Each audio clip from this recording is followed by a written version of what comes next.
Okay, so in this video, we're going to talk about the very important topic of credit scoring.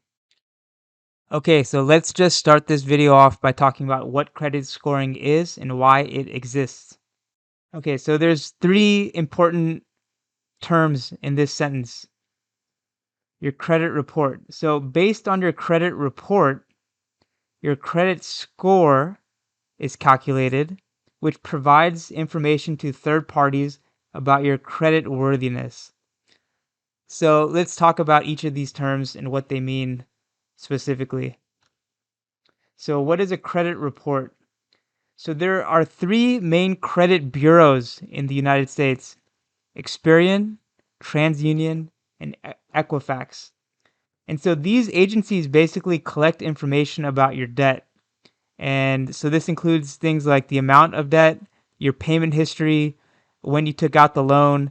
And so these three credit bureaus are tracking the loans that you take out, your payments, etc. And they get this information from banks, credit card companies, collection agencies, and government. So, for example, if you take out a federal student loan from the government, uh, it's going to show up on your credit report. The same thing with credit cards or an auto loan, whatever it is.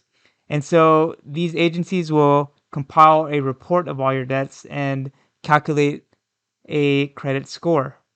And so, why is this credit score important? Because basically, your financial counterparties, meaning your lenders, a landlord who's going to be renting an apartment to you, for example, anyone who's going to be interacting with you financially is going to want to know how risky you are to lend to, or in general, how trustworthy are you to uphold your financial commitments. And so, the credit score is basically an imperfect but much less costly way for these counterparties to have an answer to these questions. So why is it imperfect? Because it's backward looking. So it looks at your previous loans and the payments you've been making, and the assumption is that if you've been paying your loans off in a responsible manner in the past, that you'll continue to do so. And it doesn't really take into account your current situation or the future. So it's imperfect. And also, you may have had bad luck in your life. For example, you could have went through a divorce, for example, and that could have really messed up your credit. There's all these circumstances that exist for people. You could have had a health situation where you had to stop working and your credit, you fell behind on your payments. And so without actually knowing your entire life history and even your personality characteristics, how you are as a person. Maybe in your younger life you were much less reliable, but you've changed over time. Your credit score is not going to capture all these nuances. So that's why I wrote here that it's imperfect. It's not. It's not a perfect system, but for each financial counterpart in your life to go through that entire history, figure it out, decipher it, it would be far too costly for them to do that. It's just like dating, for example. It's hard to know upfront how your date is going to be because there's such a long history of life events that comprise a person, and so you only get to know someone over years, of getting to know them well, and spending time with them. But a financial counterparty is not going to have that luxury. They're going to have to make a decision quickly. So the credit score is one way that they have to do this, to make this decision, and it kind of boils down your credit worthiness into a easily understood number. This idea of credit worthiness also falls into the theme of risk, meaning credit worthiness is a measure of risk. In all of your financial life, you're going to be dealing with risk, especially in investing, making financial decisions, people making financial decisions about you. Uh, it all comes down to risk and the return that you get on that risk. So, credit measuring your credit worthiness is the financial counterparty's way of determining how risky you are. Okay, so we mentioned how the credit bureaus are collecting all this information about your debt, but how do they turn that into a score? In the US, we have a FICO score, which ranges from 300 to 850, with the higher number representing a better score, meaning your credit worthiness is deemed higher the higher your score is. And so there are several components to how this number is calculated. 35% of the score takes into account your payment history. And basically, this is just how well you've serviced or paid your existing debt. Have you missed payments? Have you filed bankruptcy? Basically, how well you've been paying your historical debts. Debt burden is basically how much debt you've taken on. 15% is the length of your credit history. So there's a term time on file. So if you're a younger person and you don't have a long history of paying off, credit card or student loan or whatever it is, you may uh, be weaker in this 15% category just because your length of credit history is not long enough. Because really, the longer your credit history, the more information there is for a score to be calculated on. So if it's shorter, then you're gonna get kind of dinged for that. And there's no real great way to solve this except just to keep doing what you're doing and managing your financial life, and eventually, the length will be long enough to get kind of higher marks on this particular bucket.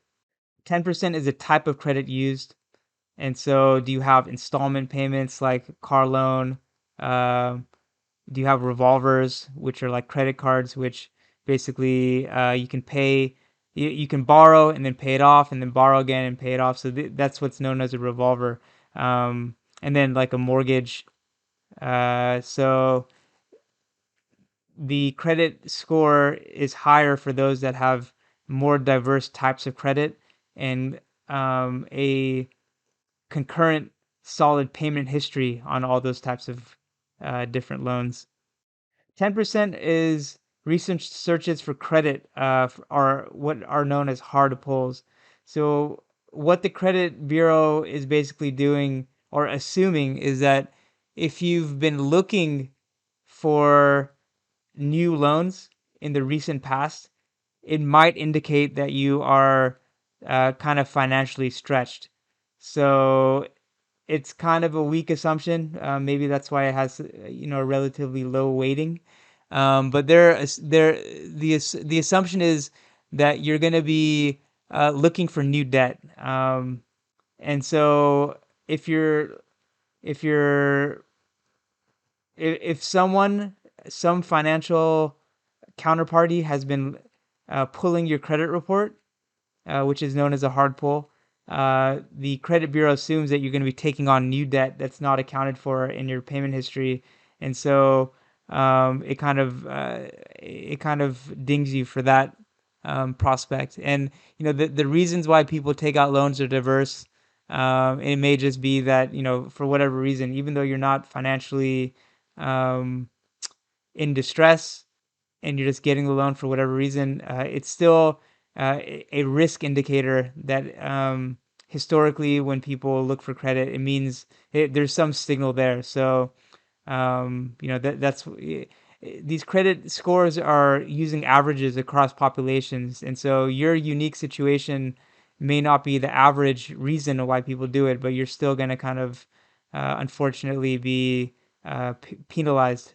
Okay, so one thing that is not considered in the FICO score is your income or employment history. So, the credit bureau is not looking at your job, how much you earn, or anything. It's just simply looking at your servicing of debt. So that could work in your favor or not in your favor, depending. For example, I have a friend, he just finished nursing school. He does not have a long credit history because he just early in his life just didn't never took out a credit card, never kind of participated in any financing for a car or anything. And so even though he has a really good job as a nurse, his credit score is not the strongest because he just doesn't have much history. And so he was having a hard time refinancing his student loans. So, in that case, his income would have helped him. But if you're self-employed, for example, you may not be able to show a lot of W-2 income, even though you do earn a lot from your business. But if you have a long history of paying debts, you'll benefit from this idea that the credit score does not consider your income. Okay, so now that we have a little context about how the credit score is calculated, let's ask the question, what is a good credit score and why is having a good credit score important? So here are the typical ranges, and these percentages here are the approximate percentage of the population that falls into each of these categories. So if your credit score is 800 to 850, you're considered exceptional. And you can see here that it's actually a quite substantial part of the population falls into this category. It's almost 1 out of every 5 people. So it is exceptional in the sense that you have a very strong credit score, but it's not maybe truly exceptional. It's very accessible to everybody to be in this tier. Very good is 740 to 799, and this is another 25% of the population. And then good and on down the line. So, you know, you clearly want to be the higher the better. So, why is having a high score beneficial? Because it gets you a lot of stuff. And so, let's talk about what it gets you. So, for one, you get access to lower rates for credit cards and loans. So, uh, it's a little paradoxical in that they're giving a lower cost of capital to people that can afford it maybe the best, but it's kind of a risk reward thing more than that because a bank is basically gonna give lower rates to people that are less risky because there's a higher likelihood that they're gonna get their money back, so they're willing to offer money at a lower interest rate. So if you fall into that category of being perceived as low risk, you're gonna have access to lower rates.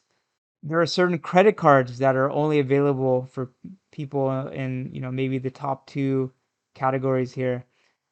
And so these credit cards offer things like, bonus points for, getting airfare.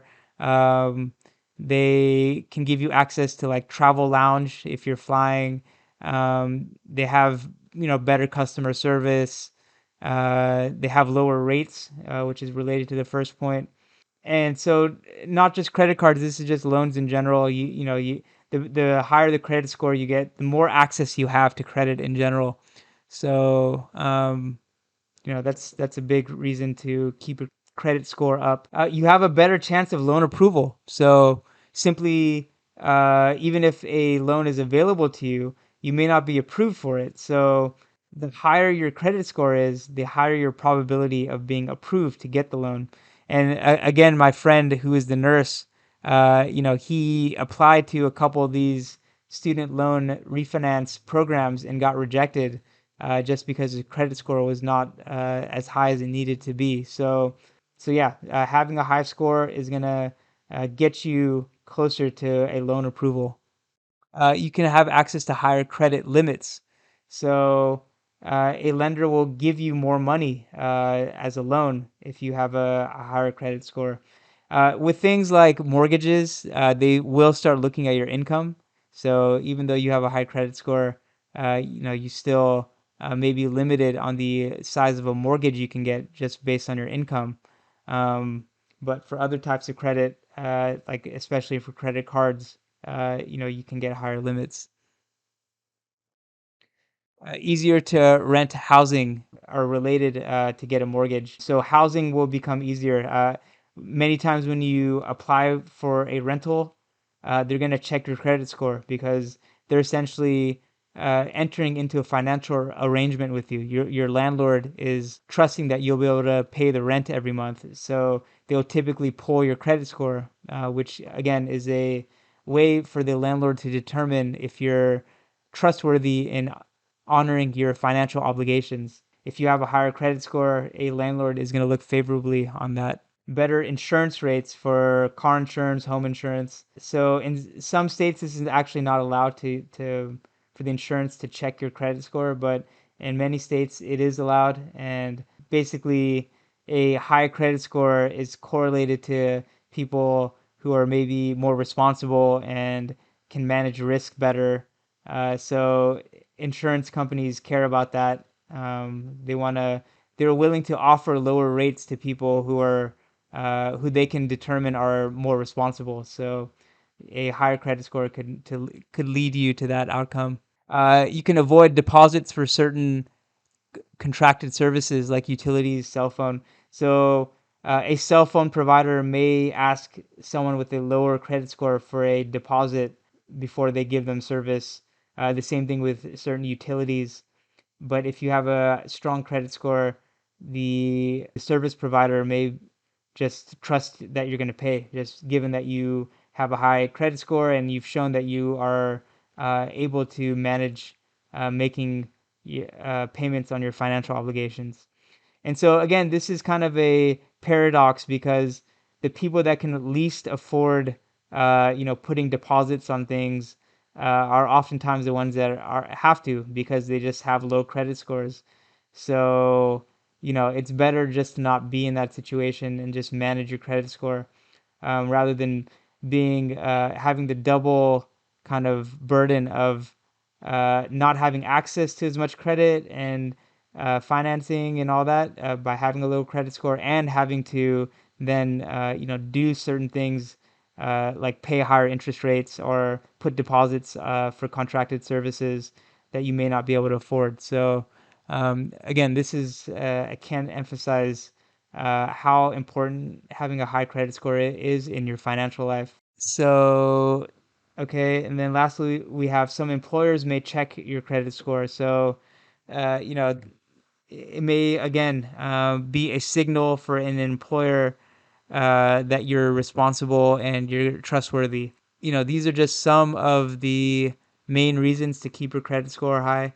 Uh, you know, I, the big ones are loan approval. That's really important. Having access to credit, and so the approval, having access to credit cards. This is really important in your financial life. Having access to credit is really critical for big kind of financial purchases like a home purchase or a car purchase. It's really important to have access to credit, and you can do that by keeping your credit score healthy. And it's real money too. It's thousands of dollars that you can save by simply being mindful of your credit score, doing the right things to have a high score and maintain a high score. And so it's worth real money to do this. Not aside from even having access to the financing in the first place, which is of course another important reason. So again, it's a paradox because the people that typically fall into these categories are lower income people who can less afford higher interest rates, etc. So it's the way the system is because these people with kind of lower incomes typically they do have higher rates of default on loans. So it's a complicated problem, and I think the smart thing to do is just to avoid being in the situation of being in these categories in the first place. It's an ounce of prevention is better than a pound of cure, as they say. So just keeping yourself uh, in these upper categories and not doing the wrong things, making the wrong decisions to have you drop into these categories, such as you know borrowing too much, having to file for bankruptcy, getting foreclosed on. There are certain kind of financial mishaps that can happen in life that will drop you from kind of good standing to lower standing. And so if you can avoid those and kind of manage your finances well, and just kind of stay here in the upper categories, that's far more advisable than having to recover from being down here and getting back up, which is possible, definitely possible. But it's easier and less stressful just to not mess up in the first place. Okay, so now let's talk about what you can do to boost your score and keep it high. A simple thing you can do is just start your credit history as early as possible. And so if you're a younger person, getting a credit card, it's a very easy thing to do. There's entry level credit cards. They won't give you such a high limit, but they will give you something. And you can get a credit card. And what I did when I kind of was first starting off in my financial life was I got a credit card, but I had it on auto pay, just to pay off the balance every month. So I would kind of use it like a debit card, in that I wasn't using it to maintain a balance, because the intention of the credit card companies is to have you use the credit card. Let's say you spend $5,000 in a month, and you can only afford to pay $1,000 of it at the end of the month. You're gonna have a balance of 4,000 that's gonna accrue interest. However, you can use a credit card in a different way by just managing your expenses, keeping a budget. And let's say your budget is to only spend $1,000 a month. You spend $1,000, and you just pay off that balance on the credit card automatically. You can set it on auto pay just to pay off the entire balance. So as long as you're managing your spending, the credit card uh, is not a danger, as long as you pay off the balance in a timely manner. And in that way, you start building a credit history too. That's the important part. You're using the credit card, you're accumulating a balance, but then you're paying it off right away, and you just keep doing that. And that is how a credit history is built. Okay, so pay your debts on time. Obviously, this is a no-brainer thing to boost your score and to keep it high. Keep your credit utilization low. Okay, so this is a high impact on your score. It was in the category of your debt capacity. So what this is basically, let's say you have on credit cards $10,000 of credit limit, and on any given month you have a 1K balance, and let's say you're paying that off every month. And so on any given month, you have a utilization rate of 1/10, because you're using one, your total is 10. And so that is a 10% utilization rate. So you want to keep this as low as possible. And uh, you basically want to have a lot of credit available, but only be using a small percentage of it. That's what this credit utilization is measuring. And so, how can we kind of use this math and game it to keep this utilization rate low? You can have really high credit limits. Okay, so let's say I kept my expenses the same, but I increased this 10K to 100K. Okay, so now I have 1/100. Okay, so my 1K of spending is the same, but I've just raised all the limits on my credit cards, uh, and I've gotten it up to 100K. So that means my utilization has dropped to just 1%. And so, just simply by changing the limits, I haven't changed my behavior at all, my spending behavior. I've just called the credit card company and asked, hey, I have 10K limit. Can you increase it to 100K? And if they approve me, it just automatically happens, and my credit limit is now increased. And so I have immediately kind of dropped my utilization by an order of magnitude just by doing that. Okay, if you're not able to raise your limits, then you should limit yourself to just using 30% of the credit limit max per card. So don't exceed 30%. In this example of if your limit was 10K, never have a balance of more than 3K on the credit card. And so most top scorers use less than 7%. So, this is kind of to give you an idea of how much the top scoring people are using in terms of their credit utilization. Have many credit cards, but do not use all of them. So this is kind of playing this game here of having a large credit limit, because the utilization is across all your cards. So let's say you have just one card that you use, and you have five others uh, that have credit limits. The total denominator here is going to be across all five of them, even though the balance that you run is only on one of them and is going to be smaller. The other ones will just have basically zero balances, but you'll have a credit limit. So let's say you have five cards each with 10K limits.